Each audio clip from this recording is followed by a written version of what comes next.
দিল্লিতে কাটানো চতুর্থ দিনের একটা ভিডিও আজকে তোমাদের সাথে শেয়ার করব। আশা করছি তোমাদের ভীষণ ভালো লাগবে।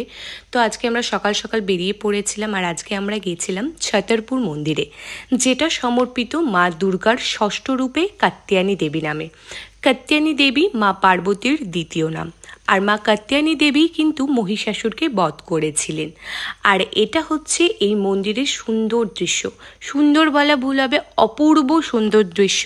আর এখানে গিয়ে ঠিক কতটা শান্তি লাগছিল সেটা হয়তো তোমরা না গেলে বুঝতে পারবে না।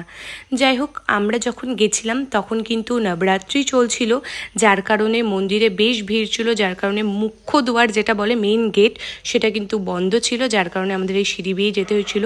তো সর্বপ্রথম আমরা গেছিলাম শিব মন্দিরে। এখানে গিয়ে মহাদেব আর মা পার্বতীকে দর্শন করে নিয়েছিলাম। হ্যাঁ, ভীষণই ভিড় ছিল, যার কারণে ভিডিও নিতেও কিন্তু অসুবিধা হচ্ছিল। এরপরেই চলে এসেছিলাম আমরা রামদরবারে। রামদরবার থেকে বেরিয়ে কিন্তু তোমরা মা কাত্যায়নী দেবীর যে আসল মন্দির রয়েছে সেখানে পৌঁছে যাবে। আর এখানে এসে আমরা মাকে দর্শন করে নিয়েছিলাম। মাকে দর্শন করার পরে তো মনটা একদম মুগ্ধ হয়ে গিয়েছিল।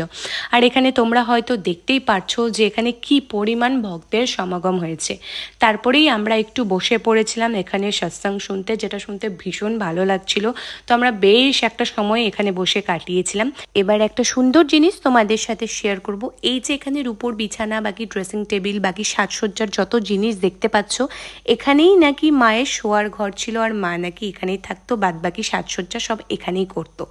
আর এই যে আরও একবার মন্দিরটা তোমাদের ভিতর থেকে দেখিয়ে দিই, কি সুন্দর। আর ইনি হচ্ছেন বাবা নাগপাল, যিনি মায়ের স্বপ্নাদেশ পেয়ে 1974 সালে এই মন্দিরটা নির্মাণ করেছিলেন।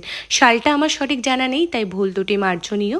তারপরেই আমরা বজরংবলীকে দর্শন করে বেরোচ্ছিলাম। বেরোনোর পথে এই গাছটা দেখতে পেলাম। আর কথিত আছে এখানে নাকি যাই মনস্কামনা করা হয় সেটা নাকি পূর্ণতা পায়। যাই হোক, তারপরে আমরা বেরিয়ে পড়েছিলাম বাড়ির দিকে। আর যেহেতু বাইরে প্রচুর রোদ গরম ছিল, তাই আমরা একটু সিকাঞ্জি খেয়ে নিচ্ছিলাম। তো আজকের ব্লগটা তোমাদের কেমন লাগলো অবশ্যই জানিও। আজকের মতো এখানেই শেষ করছি, টাটা।